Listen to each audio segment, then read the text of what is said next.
Okay, welcome back to another episode of PT Meal Podcast, a buffet of play, therapies, movement, exercises, activities, and leisure, all packed in a hearty conversation of physical therapy profession and practice. I am Johan de la Paz, your host. Welcome to the show. So today we are going to talk about humanitarian work, and to help us understand what that is Reiza Dejito.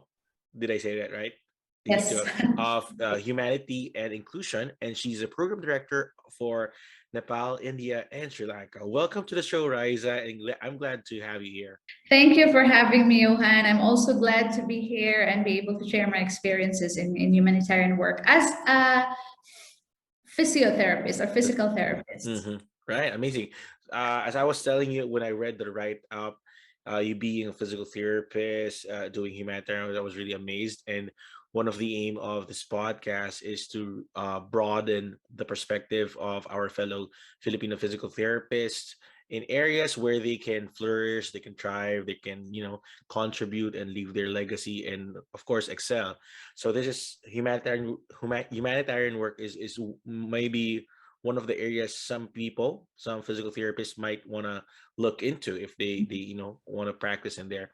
So before we dive into the topic, could you give us talk to us a little bit about your background as a physical therapist? How did you become a physical therapist, and what is your role right now? All right. So I graduated as physical therapist in the Philippines in Siliman University in 2000. So that was the time when I enrolled as a physical therapist for BSPT. It Mm-hmm. was actually the time where lots of physical therapists are going abroad, right? Mm-hmm. So, Right. as a Filipino family, it was like, okay, you either go for nursing or physical therapist, you can go abroad, you have a good life, Mm-hmm. practice your profession, and be successful. So I studied for 5 years, and then after that, I took the board exam, and thankfully I passed. So after that, I was already preparing to for my let's say application to go to the US. So Mm-hmm. it was a good plan. Mm-hmm. And while I was doing that, I was also getting some bit of experience. So I volunteered in like rural health units in Canlaon City, Negros Oriental. So that's where I come from. That's my birthplace. And I was also some kind of I don't know, like a temporary physical therapist in a district hospital for 4 years. Yes. Wow. Wow. Yeah, for 4 years. And then actually one of the reasons I also took physical therapist is to become a doctor. So I said, this will be like my stepping stone to become a doctor. Mm-hmm. But anyway, I liked the profession. So I was doing more of a community-based rehabilitation. I was also dabbling into home-based physical therapy. I was really interested in neuro Mm-hmm. cases. So I was more into really stroke and things like that, traumatic brain injury. So that was for 4 years, but then the pay was not really good. As, Sure. Sure. I mean, in public hospitals, in government hospitals. So I decided maybe I should go out of this profession and try out, go to Cebu. So I went to Cebu City. I was employed in a publishing company, totally different from Wow. my work as a physical therapist. I still did a little bit of home home visits here and there, but that was it. And then I came across a newspaper clipping for VSO, so it's a voluntary service overseas. So this organization is actually an international organization that sends international volunteers all over the world. So I applied, and then I got accepted, and I went to Ethiopia Wow. alone, yeah, for the first time in Africa. With $50 in my pocket. It was a total leap of faith, actually. So I went to Ethiopia to become a physical therapist trainer. Mm-hmm. So I was sent to this really nice touristy place in the north of Ethiopia. It was a teaching hospital, and I was kind of teaching the student physical therapist, and also already the working physical therapist on clinical record keeping, those kind of things, because there was really a lack of documentation at that time. And of course, coming from from Siliman University, it was really a very important job to document, right? I mean, Right. for all physical therapists, but it was not happening at that time in Ethiopia. So that was kind of my role. It was a volunteer role. I was getting very little money for like a stipend. And my mom was not very happy about it, actually, because, I spent a lot on you, and then you would go and volunteer in Africa, and, Right. she didn't understand why I did that, and I Mm-hmm. totally abandoned my plan to go to the US. So I was about to take the state board already, and I totally abandoned it. And I said, I think I have found my calling, and I will be working in the humanitarian and development sector. Mm-hmm. So that was it. It's still very difficult to explain that to many people, Mm-hmm. especially my family, but I think Uh, they're starting to to accept. So that was in let's say 2009, mm-hmm. 2010. So that was like a decade ago, more than a decade ago already. Mm-hmm. Right. And here, yeah, now I'm here. Right. So when you first had a taste of volunteer work, humanitarian work in Ethiopia, what clicked? What is that something that made you, oh, this is it. This is where I want to be. This is where I feel fulfilled.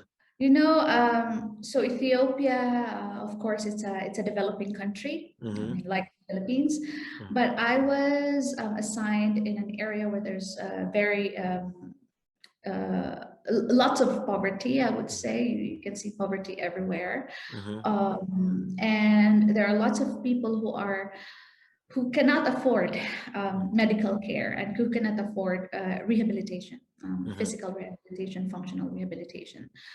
So I was in a government hospital, and I remember there was a 16-year-old boy who had spinal cord injury.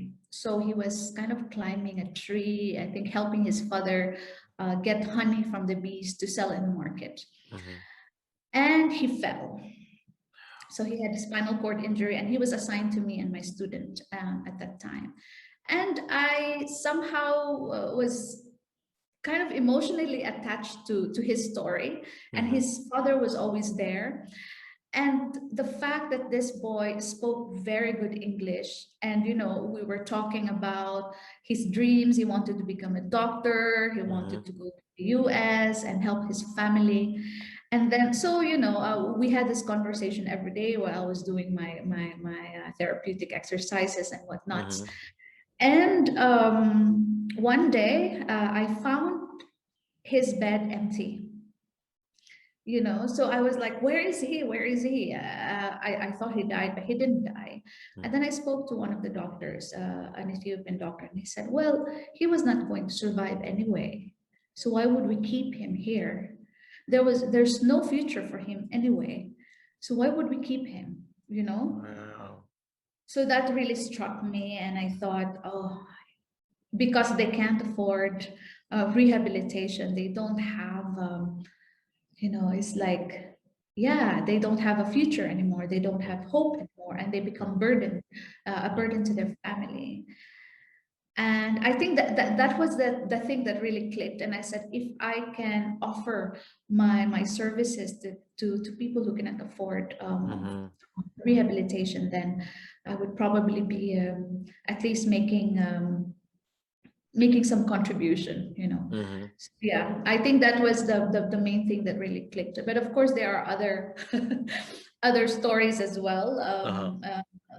Maybe if I can say, I mean, I was already this is in South Sudan. After Ethiopia, I went to South Sudan, and then I went to this village. So this very remote village in South Sudan. I was talking to the village leaders.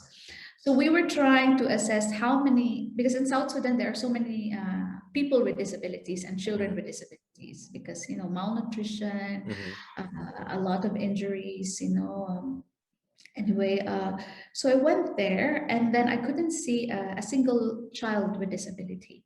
So I asked the village chief, so where are your children with disabilities here? Don't you have any children with disabilities?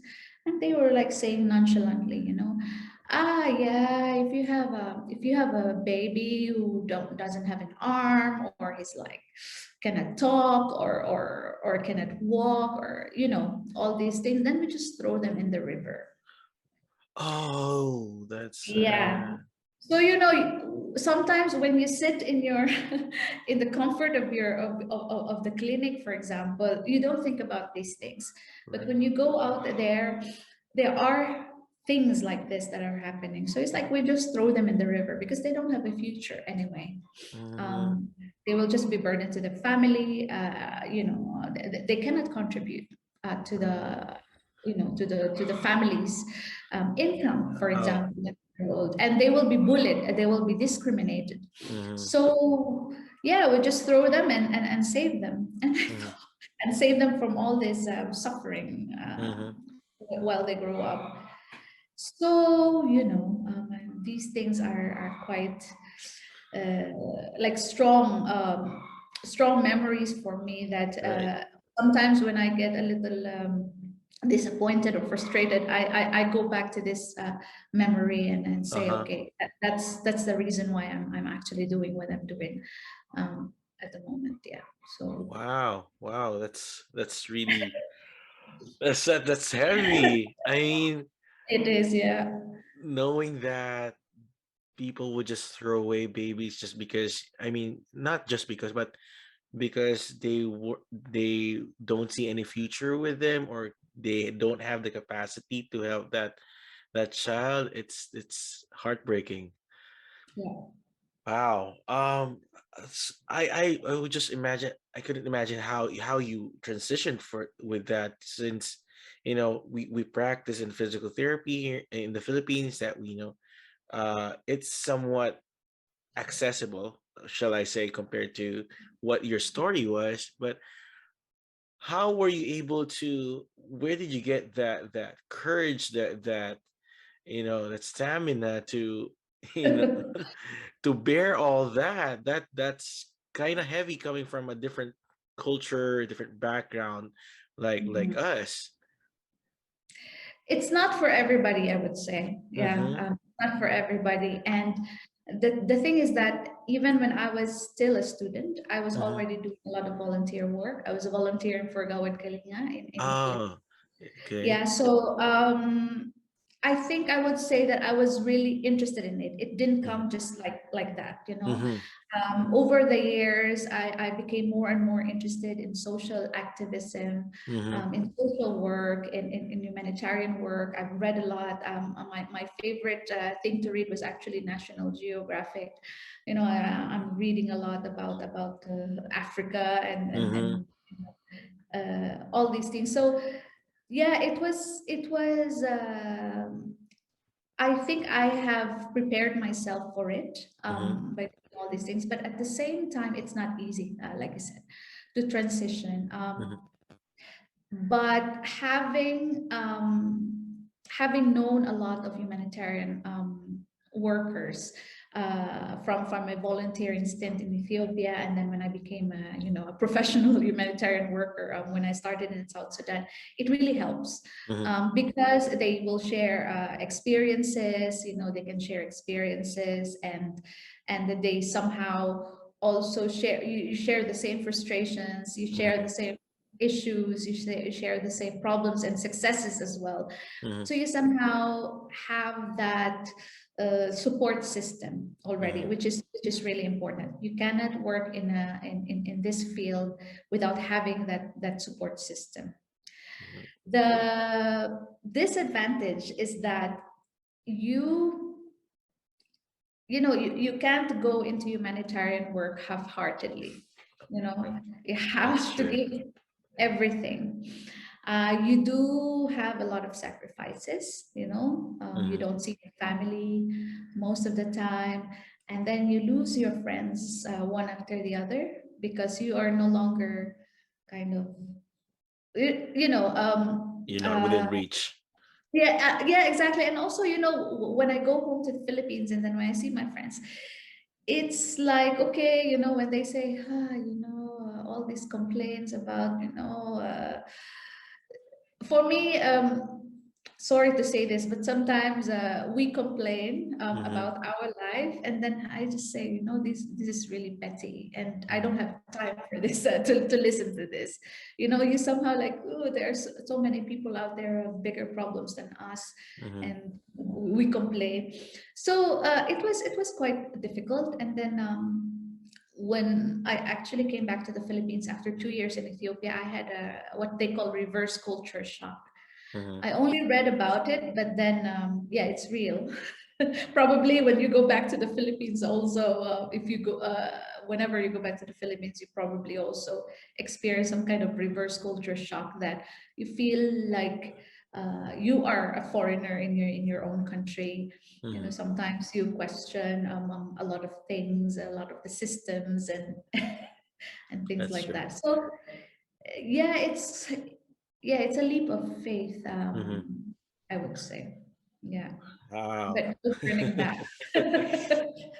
Just with that introduction, I mean, that's already too, I mean, heavy for me.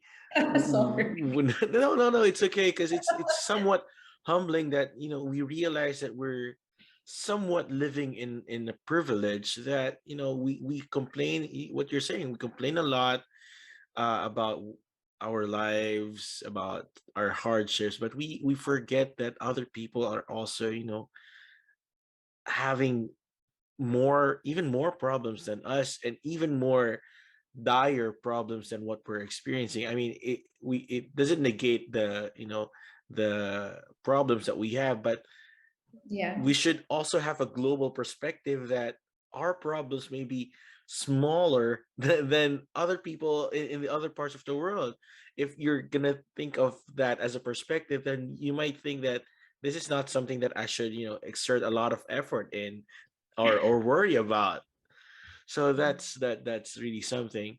um so you started, you mentioned that even before you went to Ethiopia, to South Sudan, you were already involved in humanitarian work in Gawad Kalinga, in community development and social activism. So how did you hear about, or uh, move to humanity and inclusion? How did you hear about that organization? So humanity and inclusion, it used to be called Handicap International. International. Mm-hmm. Yeah. So they are actually doing more physical rehabilitation actually in Mm-hmm. developing countries. So I think there was already kind of, okay, this is, if I go to this humanitarian work, probably this will be the first organization that I will apply to. But Mm-hmm. anyway, in Ethiopia, like I said, there's this um, big group of humanitarian workers, development workers, Mm-hmm. volunteer workers. We come together and then we talk and we share. And at some point, I think I was invited to help with a training. With a training program conducted by Handicap International at that Mm-hmm. time. So if I remember, I was actually asked to give like a presentation on WCPT something, I can't forget, but it had something to do with a World World Confederation of Country. Physical Therapists. Right. Yeah, Mm-hmm. yeah. So I was presenting it, and then one of the project managers of Handicap International told me, you know what, Reiza, why don't you apply in HI, because it seems like this is really something that you want to do. So I did. After my volunteering stint, I did apply. So I applied for a job in Ethiopia, but then I was offered a job in South Sudan as a as a project manager, and have never been project manager before. Can you Mm-hmm. imagine? Right. And this was in like in a country that I didn't know about, and this was the newest country in the world. There was a lot of history of conflict, 50 years of conflict, something new to me. Mm-hmm. uh, it was definitely not like Ethiopia at all. So I went there and I thought, okay, yeah, fake it till you make it. True. That's true. Yeah, I'll just go, and then I'll see if I can do this. Mm-hmm. So I had like maybe a 6 month contract, and then it became 18 months. So it became it was extended and extended and extended. So I was in South Sudan for 18 months doing they call it victim assistance project Mm-hmm. manager. So a victim assistance project is you are actually providing physical rehabilitation, or what we call functional rehabilitation, to the survivors of landmines, for example. So there were a Okay. lot of landmines there. And weapons, as a remnants or remnants of war, we would say. So there were a lot of physical disabilities. So we were doing, home visits, physical rehabilitation. We were providing assistive devices. So that was my first job. It was my first job in HI, and from then, yeah, I moved on to other positions. Mm-hmm. Like failed coordinator. So you coordinate like a whole different projects in one area. For example, I Mm-hmm. became operations coordinator, and then I became country director eventually. So yeah, the faking it till you make it strategy worked, I guess. But it was a very steep learning process Mm-hmm. for me. The good thing is that Handicap International, or Humanitarian Inclusion, now gave me a lot of opportunity to learn. Mm-hmm. There's a lot of resources that were available to me. I was studying during my weekends, Mm-hmm. on how to manage projects, for example, how to manage budgets and things like that, Mm-hmm. security and crisis management. So everything else, though. Mm-hmm. Yeah. Right. Wow. So, how many years have you been in HI now? Uh, I think a decade, yeah, 10 years. I started in 2011, yeah, and I've Wow. never left since. Nice. So you really did find your passion there. So could you tell us more about humanity and inclusion? What's the main aims or goals or advocacy? So humanity and inclusion, okay. Initially, we were supporting more persons with disabilities, Mm-hmm. as the name suggests, Handicap International. Right. And recently, in 2017, we changed our name to Humanity and Inclusion to Mm-hmm. reflect what we really do as an organization, because many people know us only as an organization that supports persons with disabilities. Mm-hmm. But then we do a lot more. We actually do, like, for example, landmines. We Mm-hmm. clear landmines. Yeah, and Wow. in areas where yeah, there are a lot of remnants of war, for Mm-hmm. example. And I'm really proud about this, because our landmine clearers are actually, there's a lot of women in that team. Yeah, so and it's a very dangerous job. So I was so about to ask that. How do you clear a landmines? Do you like throw stuff and try to detonate it? it's a whole new science to me, actually. I Wow. haven't I haven't had the opportunity to directly work in that kind of project, but Uh-huh. lots of my colleagues do.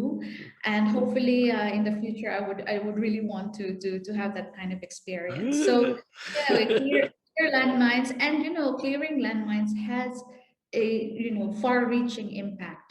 It Mm, means that lands can now be used for farming, for example, to improve the livelihood of people. It means that we can put up schools mm, already. with transportation, we can put up, we can build roads Mhm. for transportation, things like that. And at the same time, having what we call the nationals, or the local people also help with the clearing Mhm. of the landmines, also gives them livelihood as Mhm. well, employment. So that's just one. And of course, with the landmines, we have a lot of persons who have amputations, persons with Right. amputations, and we help them. We give them, HI also gives them prosthesis. In fact, HI also does 3D printing Oh, for nice. prosthesis, yes, because this is the most cost efficient, cost effective way of providing prosthesis to less resourced settings, I would Mhm. say, because the normal prosthesis, we people cannot afford them. Mhm. Right, Yeah. but then with 3D printing, the initial cost is high, but eventually there's value for money there, because you can produce a lot, yeah, Mhm. in a short span of time, and you can also like really provide adjustments really easily. So this is good for emergency settings as well. So this is just one. And of course, we do a humanitarian response or emergency response. Like now in Nepal, there was an earthquake in 2015. Mhm. So we also helped with physical rehabilitation, and at the same time, provision of prosthesis and orthosis. Mhm. But we do help the government hospitals, especially, to Mhm. strengthen their capacity, Mhm. provide them with, like, say, initial equipment and training and things like that, for sustainability. Mhm. Because as an international organization, our job is our purpose is actually to work ourselves out of the job, right? Okay. We need to develop the capacity of Mhm. those who are there, so that even if we are no longer there, they're able to continue. Right. We do a lot of inclusive education as well, Mhm. to make sure that children with disabilities have access to education. Mhm. Uh, uh, a lot of things, health, Mhm. health projects. Like for example, in the Philippines, we did a diabetes prevention project, because diabetes and non-communicable diseases can lead to disability as well, right? So Right. it's really about disability prevention, and also preventing more disabilities that comes out of from these, like non-communicable diseases. Mhm. um, a lot of things actually. And recently we were also doing, like, for the Ebola response. We're also helping out with logistics, transport, Mhm. HI was helping out with the ambulance fleet, for example. So it's a Mhm. whole it's a whole humanitarian and development Right. work. I think that they and also we ensure that our programs are gender Mm. sensitive, Mhm. uh, and disability inclusive, Mhm. and we make sure that people who are vulnerable or at risk of inclusion have access to even the basic services, while at the same time also um, letting them know their rights, their human rights, so that they can also ask for this from their governments. Mhm. So I don't know. I mean, I can just go on and on, but this is the Right. kind of That's nutshell of what we do. Yeah. that's a lot. So as you were saying that from Handicap International that focus more on disability, really expanded the scope of what the organization is really focusing in poverty, explosives, health, what else? Emergency response and all, Education. Mhm. education. No, that's a lot. So you mentioned earlier that you, as a humanitarian worker, you're working yourself out of the community. So is there how long do you usually like stay in a community, or is there certain key factors that would tell you, okay, this community is already able to stand on their own, probably we can slowly, go our separate ways. There's a lot of factors, Mm-hmm. definitely. Like for example, in Indonesia, we are slowly wrapping our operations in Indonesia because they Mm. are becoming a middle income country now. Okay. Yeah. Uh-huh. So we usually work in lower income countries or Mm-hmm. lower middle income countries. So Mm-hmm. we are getting ourselves out of Indonesia because the government can already support the organization. So the thing with international organizations is we support the Mm-hmm. government. We do not Okay. replace them. Yeah, Mm-hmm. we do not replace them at all. So that's why sometimes people say, okay, why are you not giving support Mm-hmm. when there is a disaster, for example? Mm-hmm. Because in certain situations, in certain places, the government actually has the capacity to Okay. support. So we do not replace the government. So Mm-hmm. yeah, becoming a middle income country is one of the things as well. And then you see, because right from the beginning of the projects that we have, we do some kind of a baseline survey. So Mm-hmm. where are we at the moment? So let's say, okay, the poverty rate right now is this, and or these are the number of children who are accessing education at the beginning of the project, for Mm-hmm. example. And then at the end of the project, let's say 3 years or 5 years, we measure Mm-hmm. also the let's say the improvements, we would Mm-hmm. say. And in the middle as well, we also measure so that we can adjust our activities as well. So it's a Yeah. whole new, I mean, you cannot just dive into it without learning about monitoring, Mm-hmm. evaluation, accountability, Mm-hmm. also evidence. It has to be evidence based also what we're doing. So yeah, so we all our projects do have a beginning and they Mm-hmm. have an end, And then. uh, always. Yeah. Mm-hmm. So with all those things that you take care of, I mean, put attention with the emergency response, disability, rehabilitation, landmines, explosives, health, which aspect is more challenging in your experience in addressing in certain, areas that you have handled?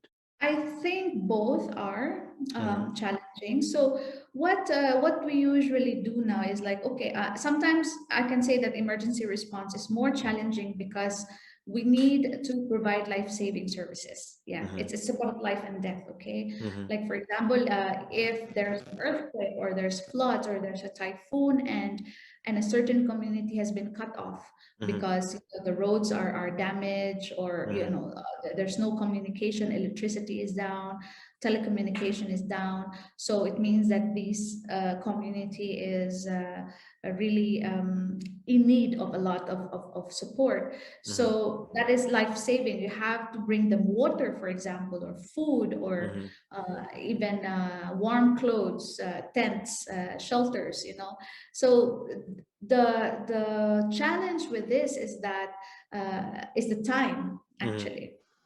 So you have to be really fast. Mm-hmm. But the problem in some countries is that we have to deal with all the red tape, government red tape. Okay, you have to ask permission from this department, you have to do this and do that. And I think we've seen that in a lot of disasters in the Philippines, for example, with Yolanda, and then Mm-hmm. Right. so if the government does not have that system, then it becomes very difficult for organizations to actually deliver aid. um, and then at the same time, so that's one, the time, and at the same time security as well. Mm-hmm. We work in really insecure places as well. I myself worked in South Sudan, where you don't know if you go to the community and if you can ever go back to your base.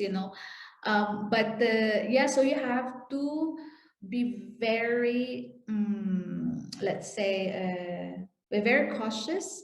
And Mm-hmm. at the same time, you have to know how to interact with the communities respectfully. You have to know their culture. For Mm-hmm. example, you have to know how to communicate with them, to develop relationships, build relationships with them, um, for us to be, so that they can assist you Mhm. in accessing the communities that are most in need. Yeah, and of course, one other challenge for us is really funding, Okay. Right. because there, like for example, now there's a lot of crisis all over the world. There's Afghanistan, there's Haiti, there's Myanmar, and then if you are in a country where nothing really is happening, let's say that is in the media, then the funding actually goes to these really visible, highly Publicized. crisis. Yeah, exactly, Mhm. highly publicized crisis. And so here we are in Nepal. There's still a need for, let's say, nutrition, for Mhm. example, or there's still need for food in other areas, or water. But then, yeah, we're competing actually Mhm. with sorry to use the word, we're competing with the other crisis. Mhm. So yeah, uh, it's tough, but somehow we manage, Mhm. and there's a lot of criticism Mhm. right now as well with the humanitarian organizations. For example, sometimes they're like, okay, are you really having an impact in the communities Mm. working? So yeah, all these Right. things. And also we have to be careful with what we have the do no harm policy. Mhm. When we go to the communities, we have to make sure that we are not doing any harm, Mhm. more harm than good Mhm. instead. Sometimes it's very unintentional Mhm. that we do something that actually harms the communities that we're working with. Like a specific example, in the Philippines, there was this typhoon, and my organization went to a specific community to give cash grants. So these are, a small cash to allow them to buy some basic needs, for example, soap or sugar or rice or whatever they need. Right. And we give cash because, it somehow preserves the dignity of the people, right? That's right. If they have the opportunity to choose. It's not like, okay, we give you this can of sardines, and they don't need that can of sardines, for example. They need medicines. Mhm. So we gave cash. Anyway, everyone was happy and everything. And then there was this old woman who was like looking troubled. So we asked her, are you happy to get the cash? She said, yes, I'm very happy. And I'm very, very happy with the support that I'm getting. But what is the problem? So she's like, yeah, but when I go home, I'm so scared because I might be beaten up by my son.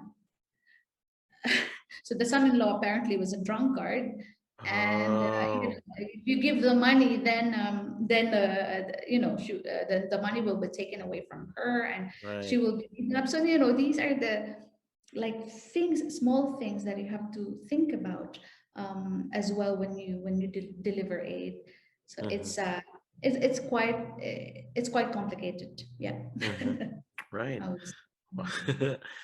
So with all those challenges, you mentioned criticisms, and um, like even I mean, I would imagine the emotional toll. So what keeps you moving forward? What keeps you in that area, and say that I'll keep on doing this. I'll keep on helping people. Yes, so Johan, I think more than 75% of humanitarian workers have a how to call it, mental problems, I would Hmm. say. Yeah, let's say, Hmm. or psychosocial problems, Hmm. one way or the other. Hmm. And this is not easy Hmm. because, we get burnt out a Right. lot, and we still continue to work Hmm. because we basically what we say, if we stop working, there's going to be um, far-reaching impacts, Hmm. if we stop working. So we kind of continue to work, and we also suffer with what we call compassion fatigue. Right. So I think this is also, I mean, even with clinicians in the Mhm. hospitals, we suffer compassion fatigue Mhm. most of the time when we're seeing a lot of suffering, for example. So we do value self-care, Mhm. and many of the organizations have started to have this well-being policy where we are provided with at least the opportunity to access psychologists or psychiatrists, Mhm. for example, for us to be able to speak with them if needed. Mhm. And the new breed of managers and leaders in the humanitarian world are becoming more and more into this, you know, really taking care Mhm. of the team for you to Mhm. be able to take care of others. Right. Yeah, we do a lot of, let's say, fun things, I would say. In the Philippines, we did a lot of karaoke. Mhm. But at some point, some have it easy than others. I mean, for me personally, um, I actually had to be treated by a psychiatrist, and also had to take some medications to manage my anxiety and Mhm. PTSD, actually, because in 2016 I was caught up with my team in the middle of a crisis, or like a Mhm. civil war, for Mhm. example. So it was a Right. very, very difficult moment for us. We the our neighbor was bombed and things like that. There was lots of people dying, and Wow. so it was difficult for us. We were eventually evacuated, of course, but then it took a toll, and I couldn't talk about the experience for 1 year, and I had Mhm. to see professionals for Mhm. that, and Right. be really really treated. So many of us are also going this way. Mhm. But yeah, somehow you just kind of toil on. You just continue, because this is something that I think I would really see myself doing until I retire, I guess. And even when I retire, I was actually thinking and telling my husband, maybe when I retire, or when we retire, we can probably set up our own, or create our own NGO, in the Mm. just to continue. Mhm. Um, What you started. yeah, yeah, exactly. Right. Right. Wow. Well, thank you. Thank you for sharing that to us. Thank you for sharing that part of your life that really, if you see these things happening around you, you wouldn't really get, you won't get numb because you really absorb it. And as you mentioned, a lot would also have experienced PTSDs, have some secondary burnout, compassion fatigue, vicarious experiences. So that's, yeah. But so thank you for shedding light to us that, it's not something that, we should be locking away. We should be able to talk about that and sharing that to others, that this is a reality, especially in areas or occupations like yours, where you're really at the, forefront of those events. um, what are the lessons that you have learned and continually share throughout your experience from VSO to HI? Well, I think one of the biggest lessons, I would say, that I'm taking away from this would be like that. I mean, it's personal for Mm-hmm. me, because I'm able now to understand others better. I Mm-hmm. always say that, sometimes it's very easy for us to judge Mm-hmm. people when things happen, or judge people when they say something or do something.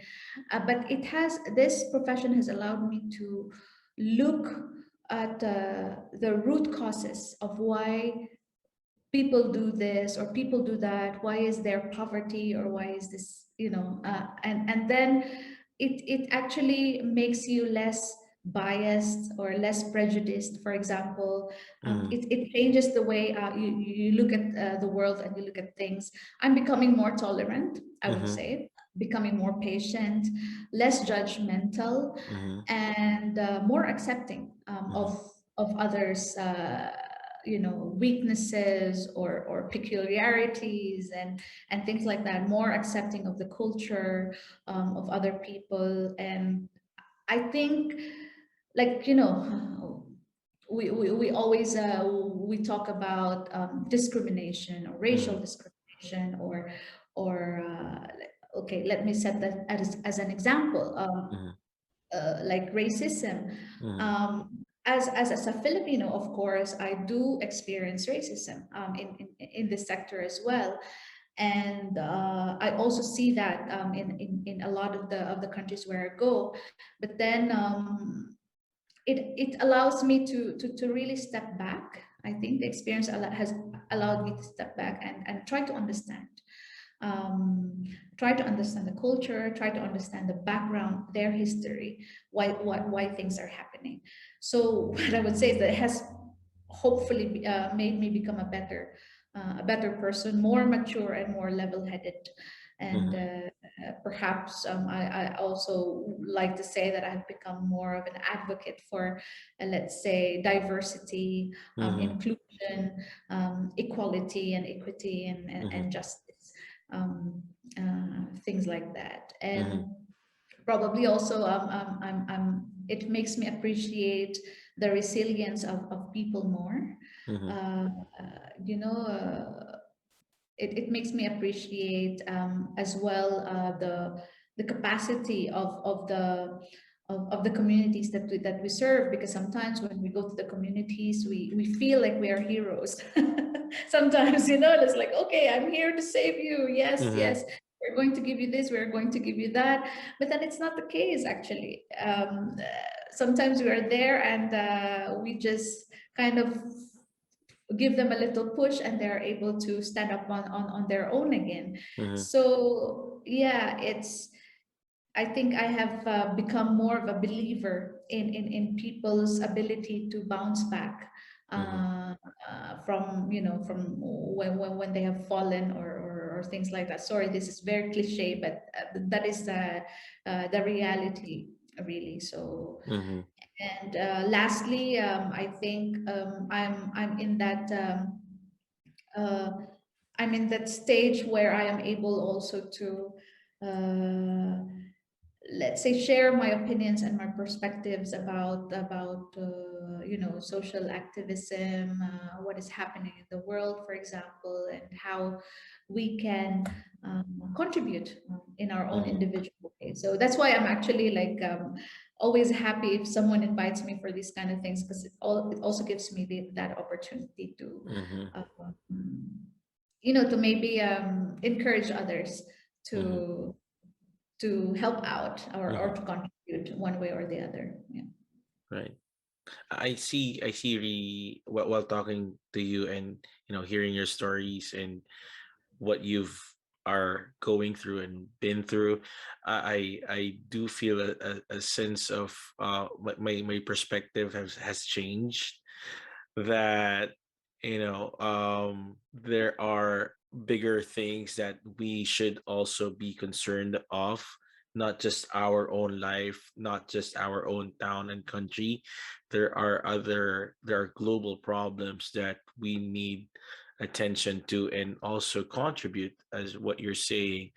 um so if someone would ask you if volunteerism or humanitarian work would be for them, what can you advise them? Well, like I said, it's not for everybody. So you have Mhm. to test the waters first. And Mhm. I tested the waters by volunteering, for example, for Gawad Kalinga. And Mhm. I volunteered with Gawad Kalinga with other people, and then they thought, okay, this is not for me.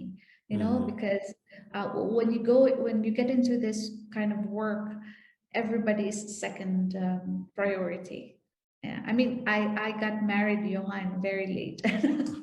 And I got a kid really late. I got the kid when I was 40, because I couldn't get away from work Mm-hmm. actually to do other things. So they have to test the waters first, start slow, and see if this is something that they can imagine doing for the rest of their life. Mm-hmm. And also you also have to see what kind of support system you have, Mm-hmm. because it's really important to have a support system. It's really important to have friends and family who understand what you're doing. There are times that I was not able to see my family for years. Yeah. So there are times that I was alone in a bush, for example, in a remote area in South Sudan, where I couldn't talk to anybody. So Mm-hmm. you also have to know yourself. You have to do some kind of self reflection, but it's all worth it. I mean, Mm-hmm. I couldn't actually imagine doing anything different actually Mm-hmm. from what I'm doing right now. And also I would say maybe because I mean probably our audience will be more physical therapist. Mm-hmm. So I would say that being a physical therapist has really helped me navigate all the challenges of my work, because when we were still students, we would go for internships everywhere. During the internship would go in communities, and Right. sometimes we have we are being put, or we put ourselves in situations where we need to solve problems or solve a lot of issues on our own. So that also really helped me. And studying as a physical therapist, it actually needs a lot of work, resilience, hard work, commitment. So I Mm-hmm. think this was kind of transferred. Uh, these are transferable skills, Right. that kind of carried with me Mm-hmm. in the humanitarian work, and as well as evidence based. Mm-hmm. When you do something, it has to be backed with evidence, so that Mm-hmm. you're not doing any harm to Mm-hmm. the communities that you work with. Mm-hmm. Right. There, I would, we've talked a lot already, and I would want to ask you a lot more questions, but that was already, packed with a lot of stories and insights and different perspectives from your experiences. Probably we can have you again for a part two session for this. But before I let you go, I just want to really thank you again for sharing your stories, your experiences, and what you've been through. And I want to acknowledge you for the work that you've been doing, helping out in different parts of the world, um, advocating for inclusion, diversity, equity, justice, and helping out in rehabilitation and the development of communities, and advocating for the population in the communities that you work with. So I just want to acknowledge you that there. So again, before I let you go, I usually get ask my last three questions, my last bites. Um, Sure. so first one is, you've been, I guess, had a lot of like speaking engagements, but what is something that you wish people would ask you, that something that is worth sharing? Well, I've in my speaking engagement, I was asked one thing that really took me by surprise, but I think this is something important. Mm-hmm. When we talk about my work and humanitarian work, so somebody asked me, "Do you regret getting Ah, into that's a good humanitarian question. work?" That's a good Yeah, it question. was Yeah. it was actually a good question, Uh-huh. because I was like, "Oh, okay, I haven't really thought about this." Mm-hmm. But yeah, and I told them I do. I do regret sometimes when I put myself in situations where, in highly insecure situations, for example, I sometimes think that, oh, okay, what have I gotten myself into? What have I put my families Mm-hmm. into? I put them in a lot of worry, concern, anxiety, and things like that. And sometimes I think, is this really worth it? You Mm-hmm. know. So yeah, this is the question that I do not hear a lot, but I think it's a really good one. So how do you shake off that regret? I mean, all of us probably would have like some regrets in our lives, and we cope differently. But for your personal experience, how do you like try to shake off that regret? What do you try to see? You know, I go back to that story of Mm. the children who are being thrown in the river, and that's it. That's it. I'm just, yeah, Mm-hmm. you know, those stories, the story of that Mm-hmm. boy with spinal cord injury, Mm-hmm. and yeah, that kind Yeah. of like throws me back into into work mode. You know, Uh-huh. it Yeah. kind of rejuvenates me, and Mhm. yeah. So you just think of the people, the children that you're fighting for, right? Yeah. Okay. My second question is, how can someone thrive in whatever area or specialty that they practice in? Well, you have to believe in yourself, Mm-hmm. definitely. You have to Mm-hmm. believe that you can do whatever you want to do if you put your mind and heart to it. But of course, you have to put in skills as well. So you Mm-hmm. have to continue growing. Professional development is really important, whatever profession you're in. You know, whether you're a musician or you're a physiotherapist, you're a humanitarian worker, you have to keep on growing Mm-hmm. and have fun, Mm-hmm. actually. Yeah, you have to keep that sense of humor, Mm-hmm.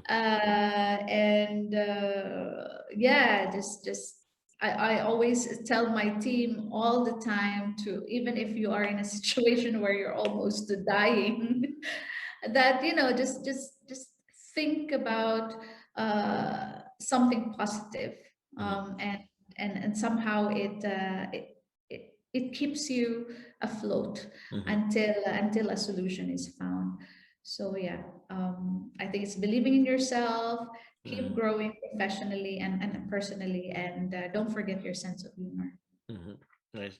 I like what you said, the last one, that try to keep positive until a solution is found. I remember a friend told me that why would you think about the problem if you can't think of a solution, right? So worry about the problem if you already know if there's already a solution. No sense Yeah. of worrying if have you don't know how to address it, so why worry?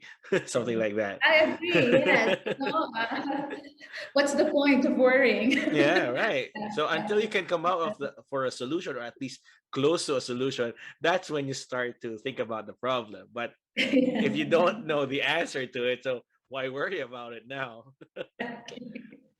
All right. Yeah.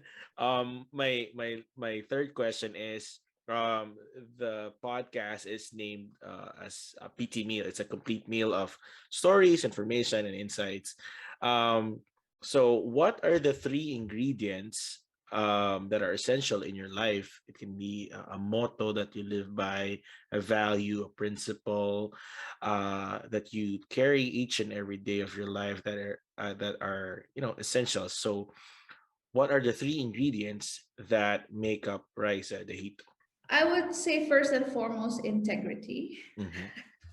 Yeah, I am really that is something that I value the most. And with integrity, of course, you get respect from people. You also respect people.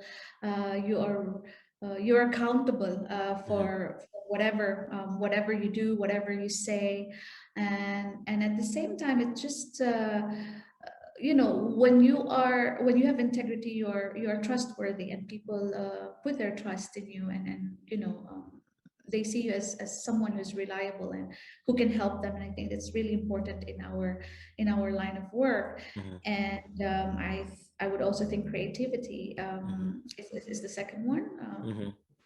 Yeah. uh, Whatever line of work you do, you just have to be creative, creative in terms of finding solutions to problems, you know, creative in terms of maybe putting your message across.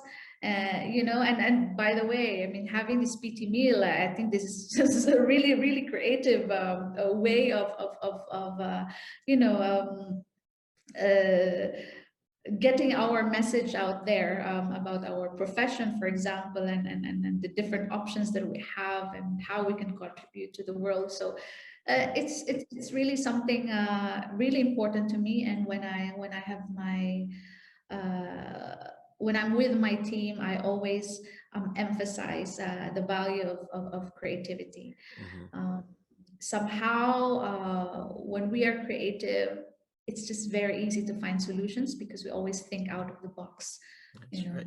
So yeah, and probably the last one is well, it's somehow related to integrity, but really accountability. Mm-hmm. Again, I think I would put that separately.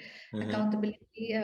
We do a lot of things, and sometimes we have a lot of mistakes as well, Mm-hmm. and that we have to be accountable for this. We should not be blaming others for the failures of our lives, because we Mm-hmm. are accountable for what happens in our lives, you know. Mm-hmm. And at the same time accountable to the people we are helping, accountable to our profession.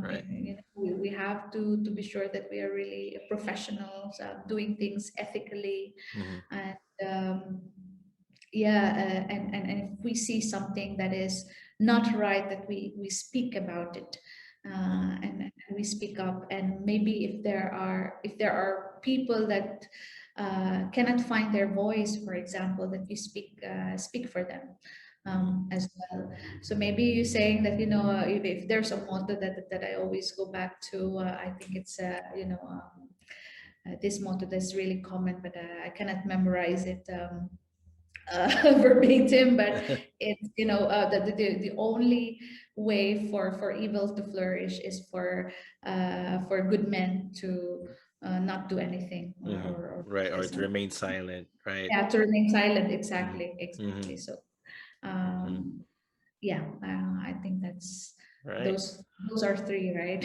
Yeah, integrity. Integrity is doing the right thing even when no one's watching.